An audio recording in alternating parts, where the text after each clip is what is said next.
It is 2024 and marital rape is still not a crime in India. India has introduced a new penal code replacing its colonial era laws. The new laws on sexual offences still include an old exception in the section dealing with rape, which says that a man having intercourse with his wife is not considered rape, basically exempting a husband from being prosecuted if he violates his wife's consent. This has sparked outrage, with many saying it's an archaic law which violates women's rights and bodily autonomy. Sexual violence in marriage was always there.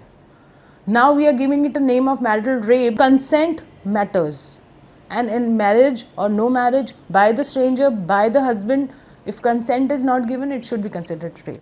Activists, women's rights organizations and even a state government have filed multiple petitions at the Supreme Court of India to challenge this exception. The committee, which was set up to review criminal laws after the prominent Delhi gang rape case of 2012, also recommended removing this exception. But this is a divisive issue in India. In 2022, the Delhi High Court delivered a split verdict on it. Many say if implemented, this law could be misused by some to prosecute innocent men. Everything is misused, but on that pretext, we will not get the law is not the right thing. If we do a lot of discussions and deliberations around it with the experts, with the women, engaging all the stakeholders, I think we'll get to some solution, but it is needed.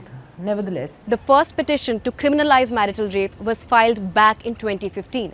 There has not been any movement since then. Now activists are looking to the Supreme Court, but there's no clarity yet on when we can expect a ruling. Some activists also say that the biggest thing to tackle is the understanding and awareness of consent for both men and women. You'll be surprised, 80 to 90% of the women in our country will not understand what the consent is, and they will have no idea about that they can be violated in their marriages.